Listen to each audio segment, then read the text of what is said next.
All right, people, it's that time again. Welcome to the show. In case you didn't know, my name is Danny Graham. And before we get started on today's show, I'm going to ask you to please hit the subscribe button and please hit the bell so you can be notified for all my videos that I upload. Now, today's topic I am very, very excited about. I'm going to dedicate this show to two people that brought this topic to my attention. And that's my best friend, Tony Brown, and his daughter, Kiera Brown, which are big-time Marvel fans. We discuss all this all the time.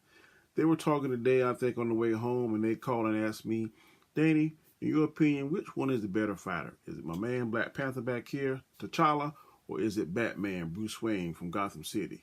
That was a very hard question.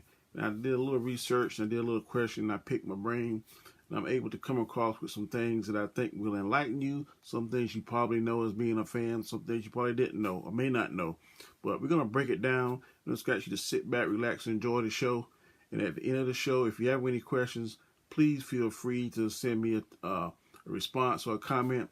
And I will answer any questions you may have, and I will dig into any person that you want to find out who you think is the toughest. I'll bring the facts to you, and you make an educated and informed decision. Sit back and relax and enjoy the show. Okay, first we're going to talk about Batman, the Dark Knight, Bruce Wayne, because we all know that he was walking home from a movie with his parents. Man came by and robbed his parents. He also killed him. This was very traumatic for him. He became Batman, but on his quest to becoming Batman, he went through a lot of different stages in his life. He went all over the world. He learned how to train in different martial arts.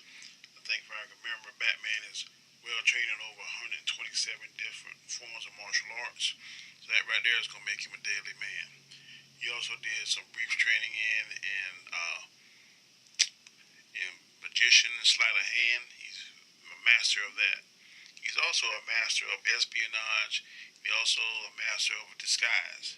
He often disguises as someone named Matches Malone. I think that's his name, who is a notorious gangster, and he uses that persona to find information. And then once he gets information, he goes back to Batman and takes care of business. He's also got the title as the world's greatest detective. He's a genius intellect. He does not have any superpowers that we know of. Well, no, we know he doesn't have any superpowers. What Batman relies on mainly is his scientific knowledge, his detective skills, his athletic prowess, and Batman has an inexhaustible amount of money. He is a billionaire many times over. And by being a billionaire, this gives him access to many different advanced technologies. He's a scientist. He also uses his science and all his different technologies. He modifies that. He uses it to his advantage as Batman. I'm telling you, Superman has called him the most dangerous man in the DC universe. That's coming from Superman, the Man of Steel, who we know his only weakness is kryptonite physically, and mentally and emotionally is Lois Lane. But physically, his only thing that can stop Superman is kryptonite. Now, we also know that Superman, I'm not going to get too far off topic, has a weakness to some forms of magic. So other than that, Superman is basically unstoppable, but he gives the major props to Batman for saying that he is the most dangerous man in the universe, in the DC universe.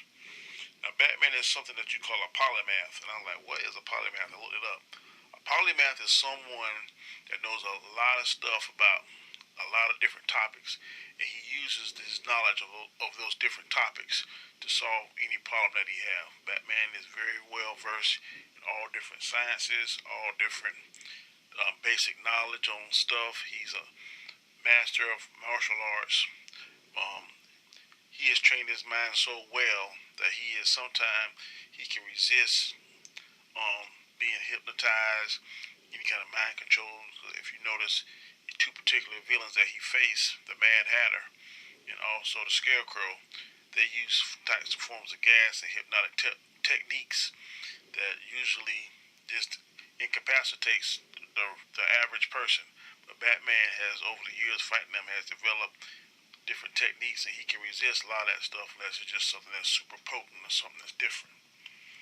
Now, why I'm choosing Batman is because we all know in the Black Panther movie that whenever T'Challa is challenged for his kingdom, for his kingship, and also the mantle of Black Panther, he takes a herb or some type of substance that removes his power.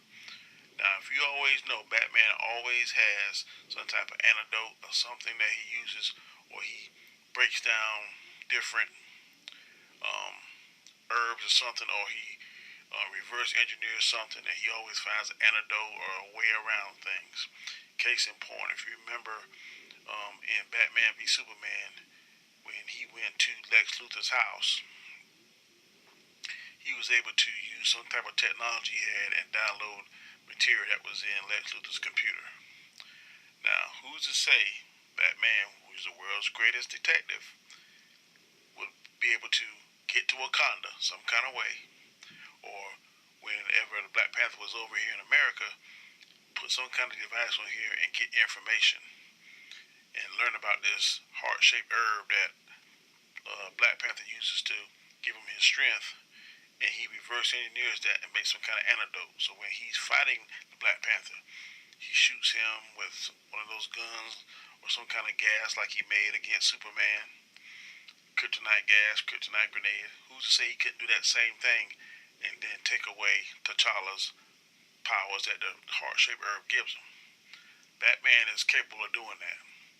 Because like I said, he'll figure out where Wakanda is, or he'll figure out when the Black Panther is over here doing whatever he's doing, leave it up to Batman to find some kind of device to download his secrets and find some kind of way to beat him. Now that's a viable way that he can beat him. Now Batman always stays, in my opinion, 2 or 3 steps ahead of everybody. That's why I'm thinking that Batman would be the victor in this. Now also I was reading a comic book, I don't know the number of it, but there was a time when the Joker used some kind of gas that made the whole Justice League go crazy. Everyone was affected except Batman. Batman had developed a bat suit called the Justice League Buster, and he was able to simultaneously defeat everybody in the Justice League. That includes Batman, Wonder Woman, Aquaman, Martian Manhunter, Green Lantern, all that stuff. Also, there was a show, animated film. I know Sinestro was trying to get Green Lantern's ring. For a brief period, the Penguin had it and went crazy, but then Batman was able to get that ring. And can you imagine Batman's willpower with that ring? He almost is just as good, if not better, than Hal Jordan was until Batman gave him his ring back. So Batman is a bad man. I'm leaning towards Batman. Now for T'Challa. Now T'Challa is the prince of Wakanda before his dad got killed. His dad's name was T'Chaka. T'Chaka was killed according to the videos that we see, or the movie that we saw, the Black Panther, or the Captain America, Winter Soldier. He was killed, and they thought that Bucky did it, or the Winter Soldier did it. Couldn't find out that Nemo did it. But once he became king, he became privy to the heart-shaped herb. And what the heart-shaped herb does is basically it gives the person who ingests it super strength, super speed. It gives them healing. It also gives them reflexes, endurance, and also what it does too is it allows the current Black Panther to tap into all the Black Panthers before him, and he can recall their knowledge, their fights, their skills, whatever they had when they were living and they were the current Black Panther. He can tap into that. It's kind of like if you watch the Avatar. Um, all the avatars before him, he could tap into it. And if he got killed, that would break the line. I'm not sure if that same thing would happen with T'Challa. But that heart-shaped herb gives him the power to do that. Now, without this herb, he still has his intelligence and his fighting style. I know he's well versed in many different fighting styles. I'm not sure as many as Batman, but he is a very able martial artist. Also, I think I read somewhere that he's like the top 5 for his intellect. His wealth is beyond Batman's. If I'm not mistaken, he's the richest superhero in the Marvel Universe. Trillionaire many times over because of that vibranium. It's a priceless metal. It's a metal that's not known to anyone except Wakandans, a few select people, and Captain America. That's what his shield's made of. Now, I'm just giving you a thought on this. Tony Stark is such a genius. He knew Captain America well before the Black Panther. Why didn't it occur to Tony Stark to try and figure out what Captain America's shield was made of? Because that would have led him to somewhere else, to Wakanda or somewhere else. But that's never brought up in the movie. That's a plot hole. It's never brought up in the movie, any movie. Why didn't Tony Stark try to figure out what that stuff was made of? Where did it come from? Never asked those questions. I just thought about that. That's food for thought. Now get back to the topic. Black Panther, with the heart-shaped herb, he is physically superior to Batman. But where Batman is going to edge out is Batman intellect. I believe Batman is smarter and is a better strategist than T'Challa. Now, T'Challa is a king, but he's only goes out and he only does stuff. He only faces dangers or problems or issues that directly affect Wakanda. So his biggest nemesis and biggest problem was Claw. I think his dad, according to the movie, 30 years he tried to get Claw, never could get him. So he's not really using his Black Panther power until he becomes king. Now Batman has been using his skill set ever since he became Batman. And Batman faces more villains, more tougher adversaries than Black Panther. Case in point, the Joker, which is Batman's number one nemesis, constantly challenges him. Physically, Bane challenges him. Mentally, the Riddler challenges him. Emotionally, the Mad Hatter challenges him, along with Scarecrow, because they have their different scare tactics they try to use in mind control. The Penguin challenges Batman. Catwoman challenges Batman.